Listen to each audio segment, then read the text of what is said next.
먼저 말씀을 읽어보겠습니다. 하나님이 그들에게 복을 주시며 이르시되 생육하고 번성하여 여러 바닷물에 충만하라 새들도 땅에 번성하라 하시니라. 아멘. 지금 여기에서 이제 예배가 다 끝나고 나면 이제 우리가 식사를 하잖아요. 그래서 식사하는 자리로 가면 이제 쿠키랑 뭐 차랑 아이들이 또 준비해 놓은 게 있을 겁니다. 근데 그 목적이 뭐냐면 우리가 아이들이 8월 달에 캠프를 가요. 캠프를 가는데 그 캠프에 가는데 아이들만 가는 것이 아니라 우리 교회 전부 다 어른들도 함께 동참한다는 의미에서 아이들이 여러분에게 쿠키도 팔고 차도 팔고 할 겁니다. 그 아이디어를 이제 목사님들과 모여서 사모님들과 모여서 이야기를 했어요.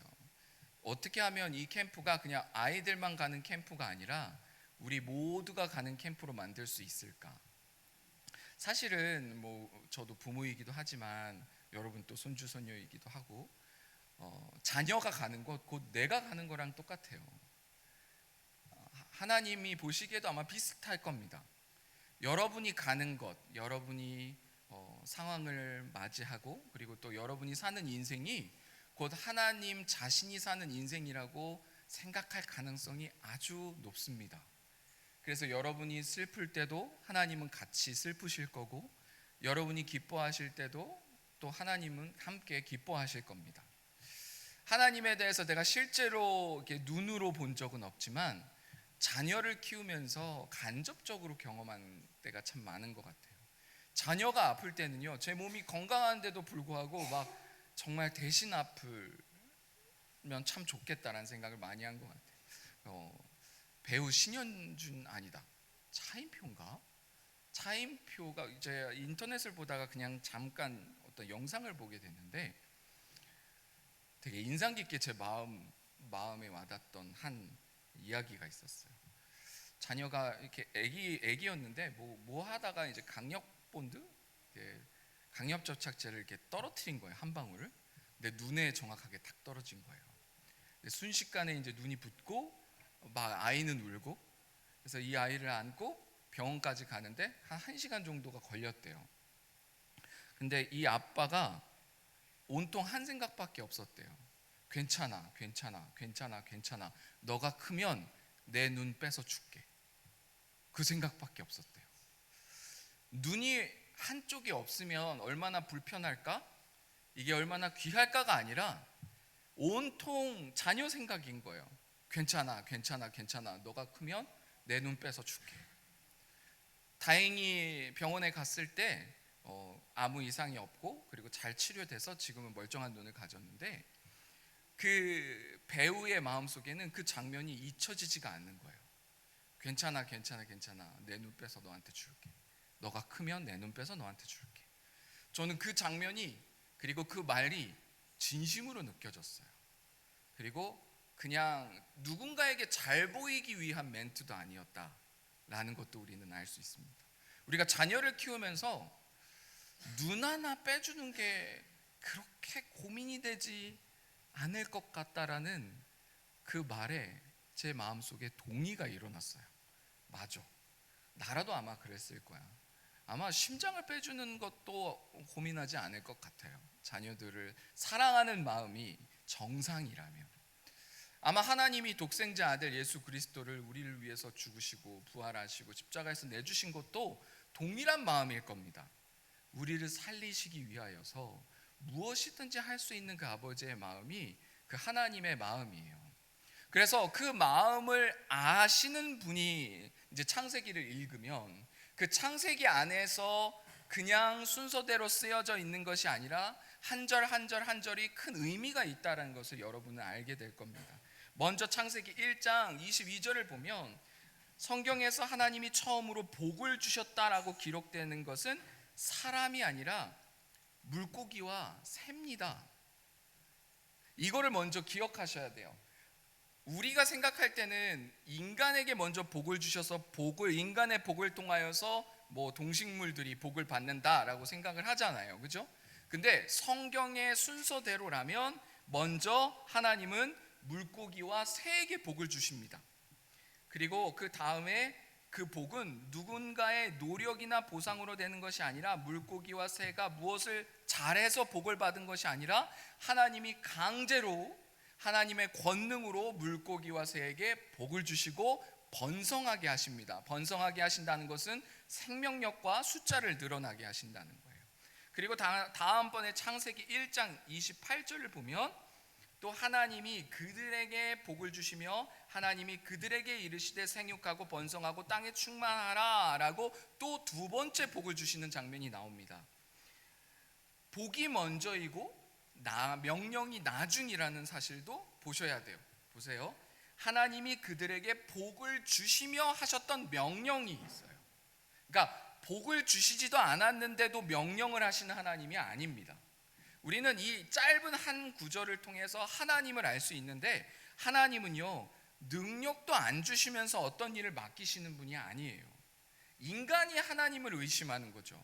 인간이 하나님이 나에게 복을 안 주셨다라고 믿는 상태에서 사명이 주어졌다고 생각하는 거예요. 그래서 하나님은 아니 나한테 이것도 하라 저것도 하라 말씀하시는데 도대체 어떻게 하라는 거야? 라고 인간이 생각을 하는 거지, 하나님 편에서는 여러분에게 충분한 능력을 주셨다는 겁니다. 그래서 말씀으로 돌아가서 내가 내 느낌, 내 감정, 그리고 내 삶을 나는 나를 잘 알아라고 착각하지 마시고, 우리는 우리 스스로를 잘 안다라고 착각하거든요. 그냥 단편적인 예를 들어볼게요. 어떤 심리학자가 이런 이야기를 합니다. 우리 인간은 한 번도 다른 사람의 이야기를 들어본 적이 없습니다 라고 말해요. 여러분 이거에 동의하십니까? 동의하기 어렵죠. 우리도 지금 제 얘기를 여러분이 듣고 있지 않습니까? 여러분이 하는 얘기를 제가 듣고 있잖아요. 근데 심리학자가 하는 얘기로는 우리는 한 번도 다른 사람의 이야기를 우리의 생각의 필터 없이 받아들인 적이 없대요. 그러니까 우리는 단 한 번도 태어나서 지금까지 누구의 이야기를 진심으로 들어본 적이 없는 겁니다. 누구의 이야기를 내 생각의 필터를 거쳐서 듣는 거죠. 그러니까 다시 말해서 다른 사람이 얘기할 때도 다른 사람의 얘기를 듣는 게 아니라 내 생각을 듣는 겁니다. 그래서 우리는요 어떤 사람의 이야기가 내가 동의될 때는 맞아라고 하고, 어떤 사람의 이야기가 동의되지 않을 때는 글쎄라고 하면서 안 듣는 겁니다.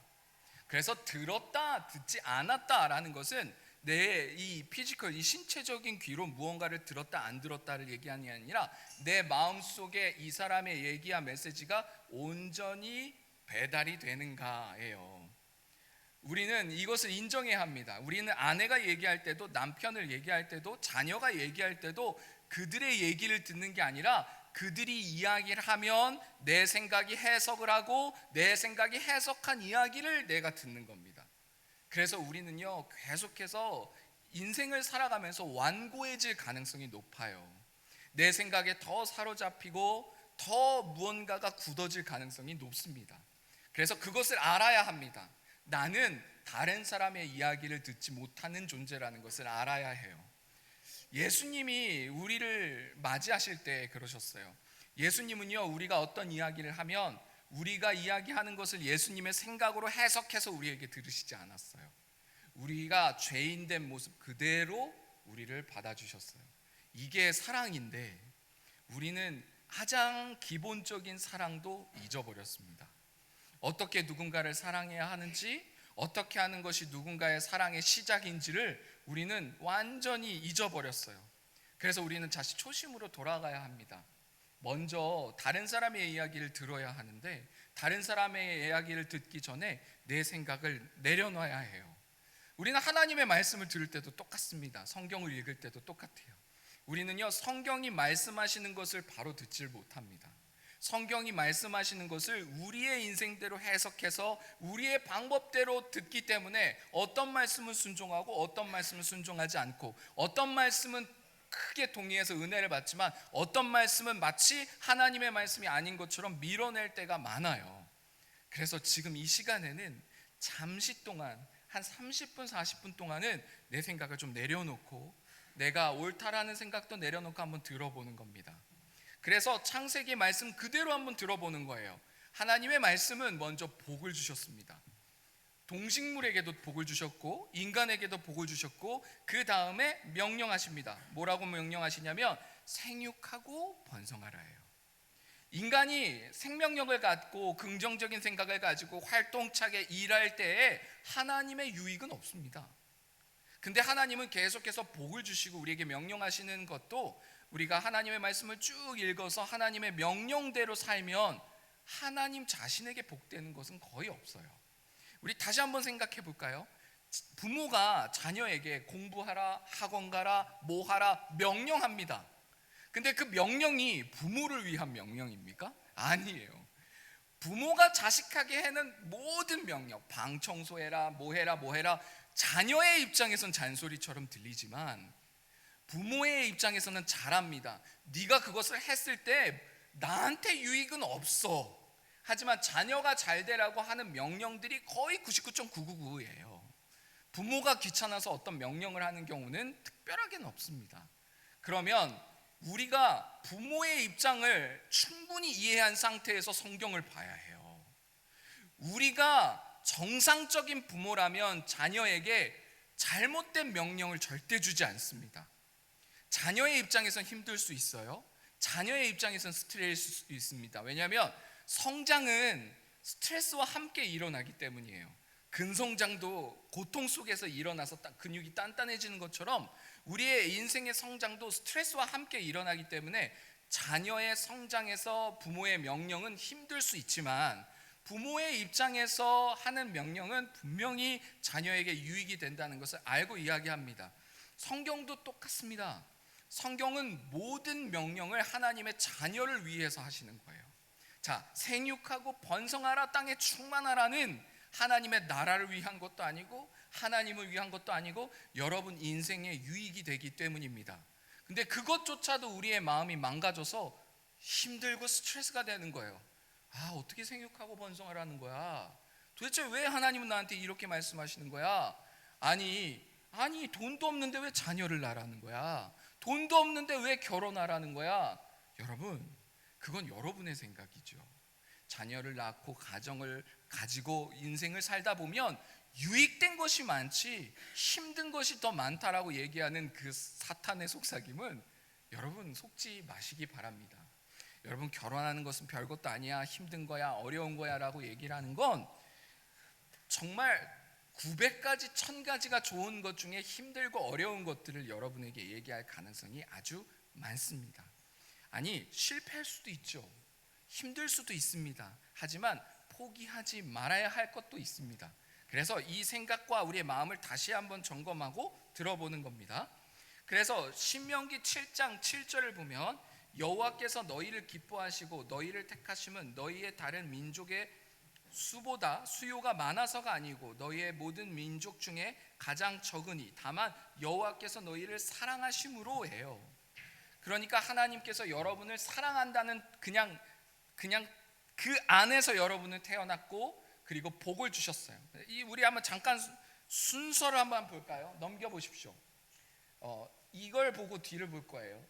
하나님은요 복을 먼저 주시고 그 다음에 인간이 딱 태어났을 때는요 해와 달과 별과 물고기와 동식물들이 다 복을 받은 상태에서 6일째에 인간이 태어납니다. 그래서 인간이 태어나자마자 본 것이 뭐냐면 모든 상황이 복을 받은 상태에서 인간이 눈을 뜨고 그 다음에 인간은 하나님께 복을 받아서 그 바로 다음 날로 넘어갑니다. 근데 그 바로 다음 날이 넘어가는 것이 뭐냐면 안식일이에요. 그러니까 인간이라는 존재는요 하나님의 사랑 가운데서 태어납니다. 근데 그 하나님의 사랑이 뭐냐면 모든 여러분의 주변이 하나님의 복을 받고 6일째 우리가 태어나서 7일로 넘어가는데 안식일부터 시작하는 것이 인간의 시작이에요. 그러니까 인간의 하나님이 만드셔서 인간을 통해서 무언가를 해야겠다라고 만드시지 않았어요. 왜냐하면 인간이 첫 번째로 경험한 것은 안식이기 때문이에요. 그래서 하나님이 모든 것을 다 만드시고 그 안에서 하나님과 멈추시고 그 모든 것을 심히 기뻐했는데 하나님만 기뻐한 게 아니라 인간도 같이 기뻐하는 인생을 사는 것이 하나님의 뜻이라는 겁니다. 그런데 이 세상이 다 망가진 거예요. 죄로 인해서. 그러면 죄가 뭐냐? 죄로 인하여서 이렇게 시작돼야 되는 인간의 인생이 이렇게 되는 겁니다. 그러니까 이 순서를 완전히 사단은 바꿔놓은 거예요. 하나님의 원리는 복을 받고 그 복 안에서 하나님 안에서 안식을 누리고 안식을 누리는 것이 순종이에요. 근데 그 순종은 나만 되는 게 아니라 나로 인해서 많은 사람들이 복을 함께 누리는 겁니다. 여러분 형제도 가지고 있고 자매도 가지고 있고 여러분 친척도 있잖아요. 여러분 혼자 막 사업이 잘 되고 부자가 됐을 때 여러분 마음 편합니까? 아니에요. 여러분 혼자 복을 받으면 그 복이 굉장히 좋을 것 같지만 마음 한구석에 마음껏 누리지 못하는 불편함이 있습니다. 그래서 제가 깨달은 게 있어요. 다 잘 돼야 됩니다. 다. 나만 잘 돼서만 되는 게 아니라 우리 모두가 잘 돼야 내가 잘 되는 것을 온전히 누릴 수가 있어요. 내가 잘 될 때 어느 한 내 자녀가, 아니 첫째는 잘 되는데 둘째가 안 되고 둘째가 잘 되는데 첫째가 안 되면 둘째가 잘 되고 첫째가 잘 되는 것을 온전히 기쁘게 누릴 수가 없어요. 왜? 한 구석에 얘가 안 됐거든요. 그러니까 하나님이 원하시는 것은 우리 모두가 잘 되는 것이지 어느 한 사람이 잘 되는 것은 아닙니다. 그래서 하나님은 아브라함을 특별히 사랑하셨지만 아브라함을 통해서 모든 사람이 잘 되게 되는 것이 하나님의 뜻이었어요. 그러면 우리가 복을 받는 것이 아주 중요합니다. 왜냐하면 이 복은 시작이기 때문이에요. 복이 없이 무언가를 하려는 시도는 이쪽입니다. 결핍이에요. 그래서 노력과 증명을 하려고 합니다. 내가 부족한 것을 감추려고 해요. 내가 돈이 없어요. 돈이 없기 때문에 다른 사람이 나를 무시할까 봐 어떤 사람은 자존심이 아주 세요. 그 돈이 없고 열등감을 감추기 위해서 성격을 아주 세게 잡습니다. 그래서 다른 사람을 더 불편하게 하는데 그게 강한 줄 알아요. 근데 내 약함은 실제로는 내가 돈이 없는 모습을 보여주고 싶지 않은 거거든요. 근데 그 자존심은 센 게 아니라 약한 데서 시작한 거예요. 결핍에서 시작한 거예요. 그래서 그 사람은 막 성취하려고 합니다. 내가 없기 때문에 무언가를 이루려고 해요. 그러다 보면 보상과 휴식이 주어질 거라고 착각합니다. 근데 여러분 인생을 이렇게까지 살아보셨어요. 60이 되셨고 이제 70이 되시는 분들도 계시지만 진짜 보상과 안식이 주어졌습니까? 20대에 열심히 했고 30대에 열심히 사신 여러분, 70대에 정말 보상과 휴식이 여러분 삶에 주어지셨습니까? 아니요. 인간은 그렇지 않습니다. 60이 되고 70이 돼도 그때 해야 될 일이 또 있어요. 그러면 여러분은 또 환상 속에 갇힙니다. 내가 또 오늘을 열심히 살면 80에게는 인생이 아름다운 휴식이 주어지겠지? 그렇지 않습니다. 여러분 성경은 그렇게 말하고 있지 않아요. 오늘 행복해야 내일도 행복합니다. 오늘 행복할 수 있는 사람이 내일도 행복할 수 있는 거예요. 오늘 내가 불행해 죽겠는데 이것을 참으면 내일의 행복이 올 거야. 아니요, 성경은 그렇게 말하고 있지 않습니다. 오늘 하나님 안에 안식하고 행복을 누리는 것이 그것이 미래가 될 것입니다. 그러니까 내가 오늘 없음을 보면서 스트레스 받아하고 힘들어하는 것이 아니라 오늘 잠깐 멈추시는 겁니다. 그래서 주일이 중요한 거예요. 여러분의 생각을 잠깐 멈추시고 마음을 잠깐 멈추시고 내가 없는 것에 집중하지 말고 하나님께서 나에게 주신 선물들에 한번 집중해 보는 겁니다. 그래서 참 어쩌면 내가 부족한 것도 있지만 하나님께서 나의 인생 중에 준 것이 참 많구나라는 감사함에 한번 안식해 보십시오. 그러면 그 감사가 하나가 되고 두 개가 되는 일들이 여러분의 삶 속에 있을 거라고 제가 약속드릴 수 있습니다. 그러니까 하나님의 원리와 세상의 원리가 다르다는 것은 좀 이해를 하고 계시는 거예요. 다음 번을 넘겨보십시오. 그러면 첫째 날 하나님께서 일하시며 세상을 완성하십니다. 하나님께서 첫째 날부터 여섯째 날까지 정말 열심히 이 우주를 창조하셨어요. 그때 인간은 없었습니다. 인간과 함께 일하려고 하셨으면 첫째 날부터 인간을 만드셨을 거예요. 근데 이건 철저하게 하나님의 일과 인간의 일을 분리하셨습니다. 인간은 이 세상을 창조할 수 없어요. 그러니까 하나님은 우리의 한계도 정확하게 알고 계십니다. 그래서 하나님은요, 우리를 통해서 어떤 노동과 우리의 수고를 통해서 하나님의 일을 하시려고 하시지 않습니다. 하나님은 하나님의 일을 하실 것이고 그 하나님의 일 안에 우리에게 말씀하시는 것이 있을 텐데 그 말씀하는 것을 순종하면 온전히 하나님의 복을 누리게 되는 우리의 인생의 복이 올 거예요. 근데 이걸 기억하시는 거예요. 첫째 날부터 여섯째 날까지 하나님이 온 우주에게 복을 주시면서 창조하십니다. 그리고 여섯째 날 인간을 창조하시고 복을 주세요. 그러니까 하나님이 환경에 복을 주시고 인간을 만드시고 인간에게 복을 주시면서 온 우주가 하나님의 복으로 가득 차 있는 상태가 원래 하나님이 기뻐하시는 이 세상의 상태입니다. 그래서 인류의 첫 아침은 안식으로 시작해요. 그래서 우리는 주일, 일, 월, 화, 수, 목, 금, 토 이렇게 하죠. 유대인은요 토, 일, 월, 화, 수, 목이에요. 그러니까 토요일이 사베스, 안식일이거든요. 그러니까 유대인의 하루의 시작은, 일주일의 시작은 하나님 안에서 안식함으로 일주일이 시작하는 거예요. 우리는요 거꾸로 생각합니다. 월, 화, 수, 목, 금, 토를 열심히 일하면 주일날 쉴 수 있다. 아니에요. 이것은 성경의 원리가 아닙니다. 하나님 안에서 충분히 쉬고 충분히 쉰 상태에서 월, 화, 수, 목, 금, 토가 가는 거예요. 그러니까 기독교인 성경적으로 사는 사람들의 일생은 하나님 안에서 충분히 쉬고 기뻐함과 감사함으로 월, 화, 수, 목, 금, 토이 가는 거예요. 내가 힘을 다해서 월, 화, 수, 목, 금, 토일을 살면 내가 주일날 쉴 수 있어가 아니라는 거죠. 그러니까 우리가 숫자를 세는 것도 정말 중요해요. 일주일의 시작을 어떻게 합니까? 우리는 안식함으로 시작하는 거예요.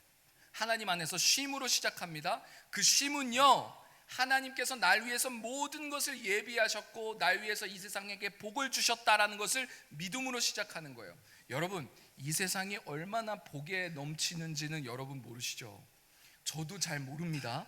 그런데 200년 전에 여러분이 태어났다면 쿠팡은 당연히 없었겠죠. 새벽 배송도 없었겠죠. 무언가를 주문하면 저녁에 오고 아침에 오는 것이 없었을 겁니다.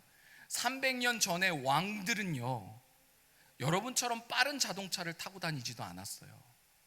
비행기를 탄 적도 없었을 겁니다. 정말 우리는요 이 세상 인류가 사면서 이렇게까지 편한 세대를 살아본 적이 없었을 겁니다. 인류는. 어떤 경제학자가 이렇게 얘기합니다. 여러분 빈부의 격차가 너무나 차이가 나서 불공평하게 느끼기도 하지만 오늘날처럼 부자가 되기 쉬운 세상도 없습니다라고 말합니다. 100년 전에 여러분이 노비로 태어났다면 여러분에게 기회는 없습니다. 근데 오늘날에는요 핸드폰 하나로도 재벌이 될 수 있는 세상이에요. 그러니까 오늘의 불공평함만 바라보는 것이 아니라 과거의 역사부터 쭉 오늘날까지 본다면 사실은 계속해서 우리의 기회는 더 늘어나고 있고 우리는 더 편리해지고 편안해지는 환경으로 하나님께 복을 받고 있는 것이 사실입니다. 근데 인류는 너무나 불공평함에 그리고 부족함에 초점이 맞춰 있어서 내가 오늘 얼마나 편안한 세상을 살고 있는지를 잊어버린 거죠. 자, 넘어가겠습니다. 그래서요 이 히브리어에 토브 메오드라는 단어가 있습니다. 심히 좋았더라 그래요. 하나님께서 복을 주시고 이제 바라보시면서 뭐라고 하시면 심히 좋았더라 그래요. 그때 물고기가 뭘 해서 좋은 게 아니에요. 새가 뭘 해서 좋은 게 아닙니다. 하나님이 좋았다라는 표현, 이 토브 메오드라는 단어는 그냥 보고 좋은 거예요. 그러니까 여러분 아이가 태어났어요. 이 아이가 여러분에게 효도하지 않았습니다. 갓난아기가 무슨 효도를 해요. 근데 여기다 있다 하는 순간 토브 메오드, 정말 너무 예쁘다, 너무 아름답다. 이 세상을 바라보면서 하나님의 마음은요 우리는요 계속해서 하나님을 뭐라고 생각하냐면 내가 기도 열심히 하면 하나님이 나를 토브 메오드 해주실 거야. 내가 열심히 성경을 보고 더 많은 성경 구절을 암송하고 뭔가를 하면 하나님이 토브 메오드 할 거야 라고 하는데 그렇지 않습니다. 우리는요 하나님이 우리를 보실 때 토브 메오드 하는 거예요. 왜냐하면 내 딸, 내 아들이기 때문이에요. 자, 근데 여기에 이제 연결되는 단어가 사바트라는 단어가 샤바트. 샤바트는 안식하는 건데 힘이 빠져서 멈춘 게 아니에요. 그러니까 우리는 안식을 어떤 개념으로 생각하냐면 노동을 정말 일본말로 하면 이빠이 한 다음에 그 다음에 내가 완전히 기진맥진한 다음에 침대에 딱 누워서 와 안식이다. 아닙니다. 에너지가 충만한 상태에서 안식하는 거예요. 성경이 말하는 안식은 완전히 기진맥진돼서 여러분이 침대에 눕는 것을 얘기하는 게 아닙니다. 모든 것이 충만한 그때에 그 충만함을 느끼고 만족하고 기뻐하고 찬양하고 송축하는 그 멈춤을 사바트라고 얘기하는 거예요.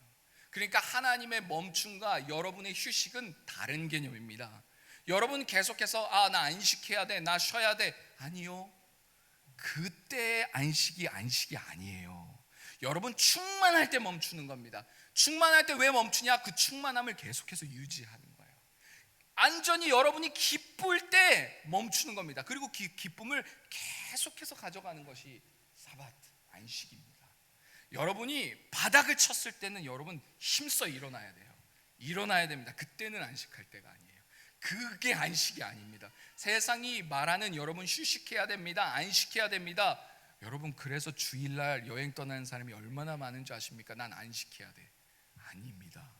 그런 안식을 말하는 게 아니에요. 그 사람이 돌아오면 또 노동할걸요? 그리고 그 캠핑 떠나기 위해서 그렇게 반복되고 살다가도 언제 완전한 평화가 오고 완벽한 휴식이 올까요? 저는 그걸 웰빙이라고 생각하진 않습니다. 성경이 말하는 웰빙은 그런 게 아닙니다. 그러니까 더 이상 힘이 없었기 때문에 난 이제 더 이상 일 못하겠어, 안식하자라고 선포하신 게 안식일이 아니라는 거예요. 자, 넘기겠습니다. 근데 죄라는 것이 들어왔어요. 하나님이 완벽하게 이 세상을 창조하셨는데 죄가 들어왔는데, 이 죄라는 단어가 뭐냐면 창세기 3장의 죄는 단순히 도덕적인 결함이나 규칙이 위반이 아니라 하나님이 이미 주신 복을 신뢰하지 못하고 내가 무언가를 하려는 시도예요. 그러니까 선악과가요, 왜 인간에게 문제가 되냐면 사단은 계속해서 인간한테 도전을 합니다. 유혹을 해요. 너가 정말 완벽하다고? 정말 네가 복을 받았다고? 아닐 거야. 저거를 먹어야 너가 완벽해져. 그러니까 사단은 계속해서 얘기한 거예요. 그러니까 현실 팩트는 뭐였냐면 선악과를 먹을 필요가 없을 만큼의 아담은 완전한 존재였습니다. 그런데 사단은 계속해서 뭐라고 얘기하냐면 이걸 해야 너가 완벽해져. 직장을 가져야 너가 완벽해져. 대학을 가야 너가 완벽해져. 공부를 잘해야 네가 완벽해져. 무언가를 해야 완벽해져라는 소리를 듣는데 그게 너무 그럴싸해 보이는 거예요. 그래서 그걸 받아들였더니 어떤 일들이 일어나냐면 심판보다 먼저 찾아온 게 수치와 수문인데 내가 하나님 안에서 스스로가 무언가를 하려고 하는 시도가 나오는 거예요. 그래서 안식하고 시작하는 날이 아니라 이제 죄가 들어와서 어떻게 되냐면 노동하고 쉬는 걸로 바뀐 거예요. 그러니까 죄의 열매는 뭐냐면요, 안식하고 이 안식하는 것의 충만과 기쁨으로 어떤 무언가를 하는 게 아니라 열심히 수고하고 나서 수고한 것 때문에 기진맥진하고 쉬는 것을 안식으로 착각하게 만든 이 첫 번째 시작이 죄라는 겁니다. 내가 무언가를 해야 돼. 가족을 위해서, 무엇을 위해서 내가 해야 돼 라는 결핍으로 시작하는 겁니다. 그러니까 우리가 이것을 회복하기 위해서는 성경으로 다시 돌아가서 하나님 안에서 다시 돌아가야 돼요. 먼저 넘기겠습니다. 그래서 신약에 보면요, 십자가에서 예수님이 다 이루셨다, 정말 돌아가시기 전에 십자가에서 다 이루셨다, 다 이루었다 하고 탁 돌아가세요. 근데 다 이루었다라는 이 헬라어 원문이 다 모든 것을 창조하고 심히 좋았더라라는 의미랑 같은 의미로 쓰여집니다. 그러니까 창세기에 모든 것을 하나님이 창조하시고 복을 주시고 나서 심히 좋았더라라고 완전히 딱 끝을 내시거든요. 그런 것처럼 예수님이 구원 역사를 하시고 십자가에서 자기가 십자가에 못 박히시고 다 이루었다 하고 딱 돌아가실 때는 이제 새 창조의 끝인 거예요. 새 창조의. 자, 그 다음에 이게 뭐냐면 다 이루었다라는 건 고대 사회에서 삶의 빈문서를 완전히 지워버린 겁니다. 여러분이 채무자로서 이 세상에서 살다가 이제는 이 모든 빚을 완전히 다 갚으신 거예요. 예수님의 선언은 단순히 끝났다가 아니라 요구된 값이 완전히 지불되었고 그 효력이 지금도 유효하다는 선언입니다. 그래서 십자가의 사랑을 온전히 받아들이고 그 사랑이 나의 주인이 된 사람은 모든 채무관계가 끝났으므로 창세기에 이 세상에 만드신 이 세상의 원리로 다시 돌아가는 겁니다. 그래서 십자가의 사랑을 받아들이는 사람은 안식부터 시작하는 것이 맞아요. 예수님을 받아들였음에도 불구하고 마치 무언가를 내가 계속해서 해야 되는 것처럼 수고하는 것으로 안식한다라고 생각하시면 안 됩니다. 십자가를 받아들인 사람은 안식부터 시작하는 거예요. 예수님이 날 위해서 모든 것을 행하셨어라는 것을 믿고 인생을 사는 겁니다. 넘기겠습니다. 그래서 이 바라크라는 단어가 히브리어로 복입니다. 복. 근데 이 바라크라는 단어, 복을 주다라는 단어가 베레크라는 단어랑 같이 연관이 되는데, 베레크라는 단어는 여기가 무릎 꿇다라는 단어예요. 무릎 꿇다. 그럼 바라크는 뭐냐면 생명과 복이 위에서 아래로 부어지는 게 바라크예요. 그러니까 바라크는요, 누군가가 고개를 숙여서 밑으로 내려보는 복을 얘기하는 거예요. 근데 베레크는 밑에서 위를 바라보는 겁니다. 무릎 꿇고. 그래서 바라크와 베레크가 같이 일어나야 되는 거예요. 바라크는 하나님이 주시는 것이고, 베레크는 우리가 하나님의 복을 받았을 때 우리의 태도를 말하는 거예요. 그러니까 하나님이 바라크 하실 때는 우리는 베레크 해야 되는 겁니다. 근데 이 베레크를 깨버린 거예요. 바라크는 여전히 있습니다. 하나님의 복은 우리 인생 중에 가득한데 인간이 뭘 깼냐? 베레크를 깼어요. 우리가 무릎 꿇고 그것을 받아들이고 인정해야 되는데 일어나서 인간이 무언가를 하려고 하는 거예요. 이게 하나님의 복이 균형이 깨진 상태를 얘기합니다. 그래서 여러분의 인생을 한번 보십시오. 하나님이 여러분에게 복을 주셨다라고 말씀하셨을 때 우리는 그것을 받습니까? 안 받습니다. 우리는 그 자리에서 일어납니다. 우리가 무엇을 해야 된다고 생각하니까. 자녀를 위해서 무언가를 해야 된다고 생각하고, 가정을 위해서도 뭘 해야 된다고 생각하는 겁니다. 그러면 남편의 역할은 없습니까? 자녀의 역할은 없나요? 교회의 역할은 없나요? 그런 이야기가 아닙니다. 여러분이 무언가를 해서 자녀가 변화될 거라는 생각을 하지 말라는 이야기예요. 하나님은 여러분의 자녀를 안전하게 키우실 거고 인도하실 겁니다. 여러분이 뭘 해서 자녀가 바뀔 거라는 생각을 하면 안 된다는 거예요. 그것은 여러분 베레크를 깨는 겁니다. 여러분의 수고와 헌신으로 자녀가 잘 되게 하려는 그 노력이 하나님의 바라크를 못 받게 하는 거예요, 자녀를. 그러니까 부모가 베레크하지 않으면 자녀는 바라크를 못 받습니다. 근데 부모가 베레크를 깬다니까요. 부모가 열심히 무언가를 해서 자녀한테 복을 주려는 시도의 가장 표본이 누군지 아십니까? 야곱입니다. 야곱. 색동옷을 입혀줬어요. 그러면 하나님이 그 바라크를 깬 야곱한테 뭘 했습니까? 요셉과 야곱은 평생 떨어져서 살았습니다. 하나님이 요셉에게 복을 주시려면 부모가 떠나야 되는 거예요. 베레크하지 않는 부모가 옆에 있으면 자녀가 복을 못 받으니까 둘을 갈라놓은 겁니다. 하나님이 왜 요셉과 야곱을 갈라놓습니까? 부모가 베레크하지 않으니까 그런 거예요. 내가 하나님이 우리 자녀에게 복을 주신다라는 것을 내가 믿지 않고 계속해서 하나님과 내 자녀 사이에 내가 무언가를 하려고 하면 하나님은 분명히 갈라놓습니다. 자녀가 부모 얘기 안 듣기 시작할 겁니다. 이건 예언입니다. 이건 예언이에요. 잘 들으십시오. 왜냐하면 하나님이 자녀를 향한 계획이 분명히 있기 때문이에요. 하나님은 여러분의 자녀에게 분명히 복을 주실 거기 때문입니다. 그래서 우리의 연약함을 뛰어넘어서 복을 주세요. 여러분의 권위 아래 있을 때까지는 말 듣는 것 같이 보일 겁니다. 근데 그 자녀가 여러분보다 힘이 세거나 아니면 여러분 자녀가 스스로가 생각할 수 있는 힘이 될 때는 분명히 여러분을 떠날 겁니다. 그걸 기억하셔야 돼요. 그러니까 부모의 역할은 베레크하는 겁니다. 하나님이 우리에게 복을 주셨다는 것을 믿고, 하나님이 우리 자녀에게 복을 주셨다는 것을 믿고 하나님의 일하심에 방해되면 안 돼요. 부모는 계속해서 하나님의 복이 자녀에게 흐르도록 우리는 돕는 역할을 해야 합니다. 자, 넘기겠습니다. 그래서 순종과 봉사와 사역이 나옵니다. 근데 여기에서 순종은, 성경에서 말하는 순종은 자격을 얻기 위한 순종이 아닙니다.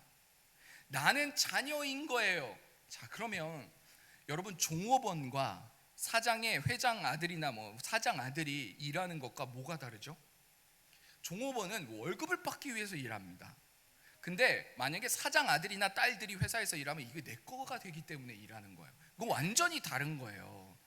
누군가가 무엇을 명령해서 뭘 하는 게 아닙니다. 하나님 나라가 여러분의 것이라고 생각하고 일하는 사람과 그냥 하나님이 명령하셨으니까 이 명령만 일하는 사람은 다른 거예요.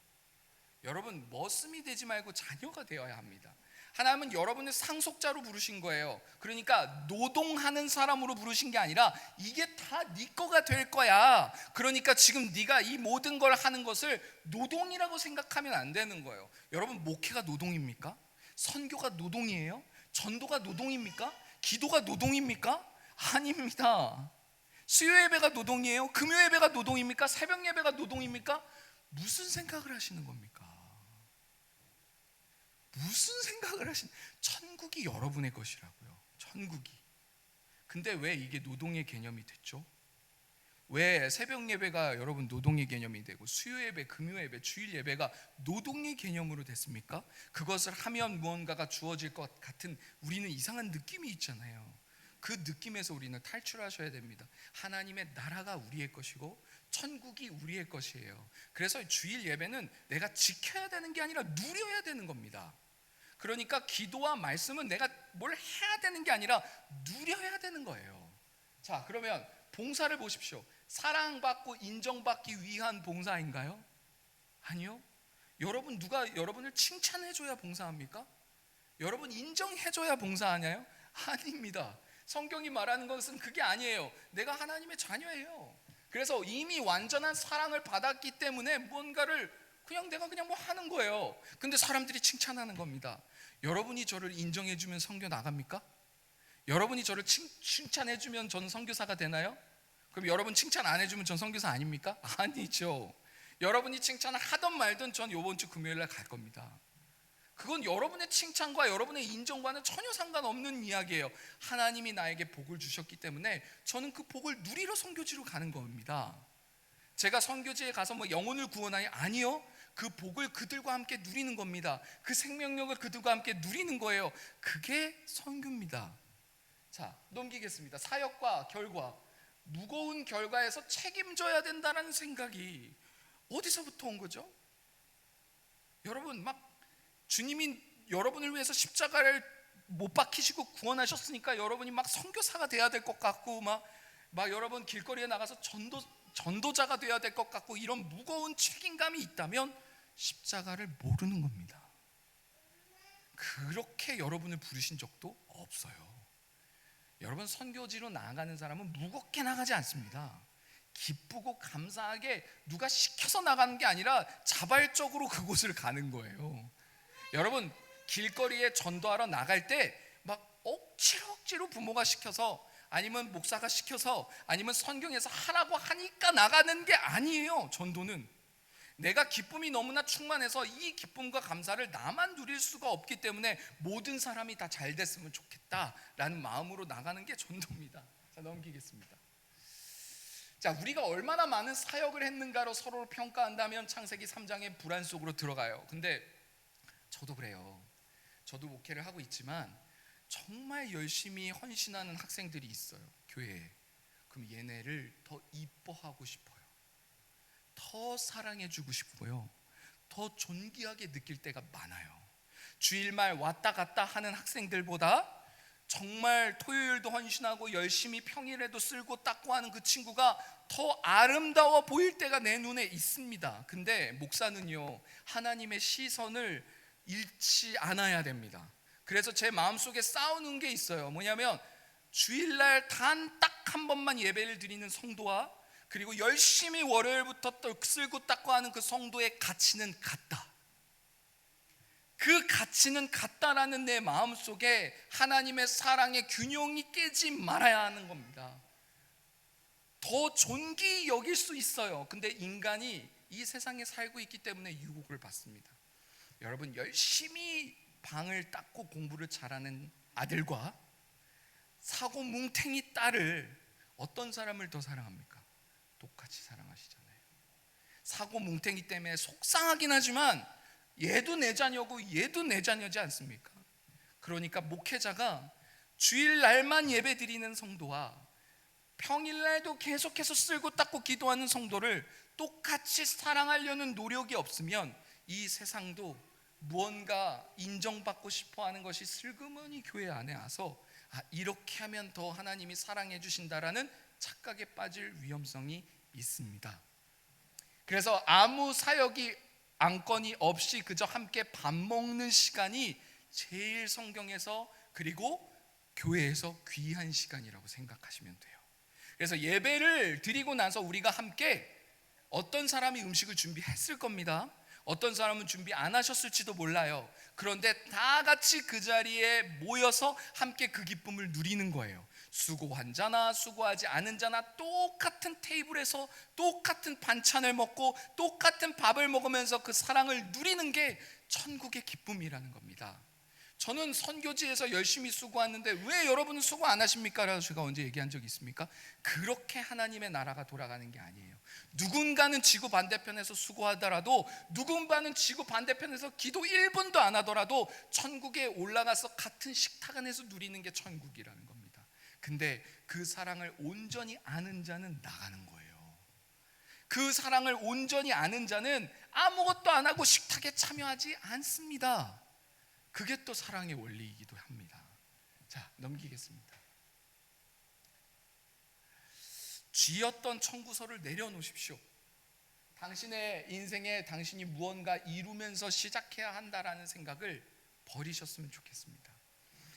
예수님이 광야로 가셨을 때 사탄이 예수님을 시험하려고 했던 가장 여러 가지 질문의 모든 질문의 핵심은 너가 하나님의 아들이거든 증명하라는 거예요. 너가 하나님의 딸이면, 너가 하나님의 아들이면, 너가 하나님의 사랑받는 자면 증명하라는 겁니다. 그래서요, 우리는 그 증명하라는 유혹에 빠져서 기도를 열심히 하려고 합니다. 그래서 누군가를 치유하려고 하기도 하고 누군가를 구원하게 하려고도 하고 뭔가를 막 열심히 해서 내가 하나님의 딸이고 아들이라는 것을 증명받고 싶은 욕구에, 욕심에 빠지기도 합니다. 근데 하나님은요, 그걸 딱 거절하십니다. 너는 무엇도 증명할 필요 없는 존재다. 너가 하나님의 딸이라면 기도해봐. 하나님이 너한테 돈 주시겠지. 아니, 여러분은 하나님의 딸입니다. 돈으로 증명할 필요 없습니다. 여러분, 기도 열심히 해봐. 하나님이 너에게 직장 주시겠지. 그러면 하나님의 여러분 딸이 직장을 얻는다고 여러분은 하나님의 딸이 아니라는 거예요. 그 유혹에서 과감히 예수의 이름으로 떠나라 라고 말씀하실 수 있어야 합니다. 그래서 내가 하나님의 딸인 상태로, 하나님의 아들인 상태로, 그 상태로 하나님은 직업을 주실 겁니다. 여러분이 기도를 열심히 해서 주시는 게 아니라 주실 겁니다. 근데 왜 구하라고 하셨죠? 왜 구하라고 하셨죠? 왜냐하면 주실 것을 알고 구하는 겁니다. 내가 구하면 주실 거라고 생각하는 게 아니라 주실 것을 알고 구하는 거예요. 그건 다른 기도입니다. 그래서 예수님은 죽은 나사로 앞에도 감사하셨어요. 왜냐하면 내가 기도하면 하나님은 들으실 걸 알고 미리 감사하셨다는 거예요. 하나님이 누구인지 아는 기도가 올바르 된 기도예요. 힌두교도 기도합니다. 불교도 기도해요. 여러 종교도 기도합니다. 근데 그 기도와 우리의 기도의 차이점은 뭐냐면 우리는 하나님이 누구인지 아는 기도고 그들은 하나님이 누구인지 모르는 기도예요. 그래서 여러분, 제가 어제 충격적인 영상을 봤어요. 무당이 브이로그를 찍었더라고요. 그래서 카메라를 가지고 이제 유명한 무당의 하루 일과를 촬영하는 거예요. 근데 날씨가 굉장히 좋았어요. 그래서 이 카메라를 들고 있는 사람이 이 무당한테 물어요. 남자 무당한테 날씨가 좋을 때는 뭐 하십니까? 근데 그 무당이 뭐라고 얘기하는지 아세요? 날씨가 좋을 때는 뭐 하긴 뭐해요? 기도하러 가죠. 제가 정말 깜짝 놀랐어요. 여러분, 저 목사인데요, 날씨가 좋으면 뭐 하세요? 그러면은 놀러 가고 싶어요. 근데 무당은 뭐라고 얘기하냐면 날씨가 좋으면 뭘 하기 뭐해요? 기도하러 가죠 이러는 거예요. 근데 제가 너무 충격을 받아서 그 릴스가 끝나자마자 기도를 했어요. 하나님, 저는 목사인데요, 날씨가 좋으면 기도하러 간다는 생각이 잘 안 들어요. 날씨가 안 좋으면 오늘 날씨가 안 좋으니까 기도나 해야겠다라는 거는 모르겠지만 날씨가 화창하니까 이야, 오늘 기도하기 딱 좋은 날씨다 이런 생각을 안 한 거예요. 저는 그 무당의 말을 통해서 저는 뭘 깨달았냐면 야, 저 사람은 참 지극정성이다. 저 모시는 신에게 참 지극정성이다. 근데 저 신을 사랑해서 지극정성일까? 아니면 자기가 복받기 위해서 지극정성일까? 그건 또 다른 얘기겠다. 근데 우리의 지극정성은 좀 다르겠죠. 하나님을 사랑해서 하는 기도이길 바랍니다. 하나님을 사랑하기 때문에 온전히 그 기쁨과 감사가 누려지는, 그리고 우리가 믿고 구한 것은 받은 줄로 믿으라 라고 말씀하셨기에 구하기도 전에 우리의 필요한 것을 아시는 그 주님께서 내가 이렇게 무릎 꿇고 기도하기도 전에부터 하나님이 나에게 주실 계획을 가지고 계셨고, 나는 무릎을 꿇었으니 이제 하나님께 나에게 주실 거니까 감사하고 기뻐하는 기도는 문제 앞에 서 있는 다윗처럼 두려워하지 않을 겁니다. 사랑하는 여러분, 저는 여러분에게 제 솔직한 고민을 나누려고 합니다. 사랑받는 자녀라는 얘기, 그리고 사랑받는 아들입니다, 딸이라는 얘기를 한 3년 동안 선교지에서 나눴어요. 근데 그 메시지를 듣고 정말로 변화되는 사람들이 많았습니다. 그런데 또 어떤 사람은 방종하는 것 같은 느낌을 받을 때가 있어요. 그럴 때는 제가 어떻게 해야 될지 잘 모르겠습니다. 하나님은 너희들을 사랑하셔? 하나님은 너희들의 모든 것을 예비하셨어? 하나님은 너희들을 죽기까지 사랑하셔라고 정말 3년 동안 이 메시지를 나눴어요. 너가 어떤 모습이든 하나님이 너를 사랑하셔. 그런데 어떤 사람은요, 변화되었고, 어떤 사람은 여전히 그대로에 대해 하나님이 나를 사랑하신다면서요 목사님, 꼭 굳이 이렇게 하지 않아도 사랑하신다면서요 라고 맞는 말 같은 거를 할 때 제가 뭐라고 대답해야 될지를 모르겠어요. 여러분, 분별하셔야 됩니다. 분별하셔야 돼요. 수고하고 노력해서 그 사랑을 얻으라는 얘기가 아닙니다. 정말 여러분이 그 사랑을 알았을 때는 여러분의 삶은 무조건 변화되게 되어 있습니다. 구원에는 3단계가 있습니다. 칭의, 성화, 영화가 있어요. 이 세 가지가 헷갈리면 안 돼요. 칭의라는 것은 하나님이 여러분을 의롭다 하게 불러주는 거예요. 예수님을 믿으면 칭의가 들어옵니다. 칭의는 여러분이 의롭다고 선포해 주시는 거예요. 이것은 여러분이 기도를 했던 안 했던, 말씀을 읽었던 안 읽었던, 아니면 여러분이 선교를 했던 안 했던과 상관이 없는 겁니다. 칭의는 전적으로 하나님이에요. 성화는 무엇이냐면 칭의를 받은 사람, 내가 의롭다 함을 받은 사람이 이제부터 하나님을 닮아가는 여정을 성화라고 말하는 거예요. 그런데 사람들이 이게 헷갈리는 거예요. 칭의를 받은 사람이 성화가 나타나지 않을 수는 없는 겁니다. 칭의를 받은 사람은 반드시 아버지를 닮아가고 싶은 마음이 생기게 되는 거예요. 그럼 영화는 무엇이냐? 예수님이 이 땅에 다시 오실 때 우리는 영화롭게 되는 겁니다. 그래서 구원의 3단계를 기억하십시오. 칭의, 여러분은 분명히 의롭다 하심을 받았습니다. 여러분이 기도를 하던 기도를 하지 않던, 예배를 드리던 드리지 않던, 여러분은 의로운 존재라는 것을 절대 흔들리면 안 됩니다. 그런데 여러분이 지금 해야 될 것이 있습니다. 뭐냐면 성화입니다. 하나님을 닮아가고 예수님을 닮아가고 하나님의 마음을 배워가려고 노력하시는 것은 여러분이 하셔야 하는 일들입니다. 칭의까지는 전적은 하나님의 은혜이고, 성화는 여러분의 자유의지도 들어가야 하는 부분입니다. 그래서 선교는 하나님을 닮아가고 싶어하는 사람이 와야 되는 거예요. 그러면 헌신은 하나님의 마음을 알아가고 싶은 사람이 하는 겁니다. 그러면 전도도 하나님의 마음을 알아가고 싶어 하는 사람이 성화의 길을 걸으면서 전도하는 거예요. 완벽한 사람이 전도한다는 생각을 버리시고, 완벽한 사람이 선교한다는 생각도 버리십시오. 여러분, 하나님을 알아가고 싶으십니까? 그러면 헌신하시고 봉사하시고 기도하시고 말씀 보십시오.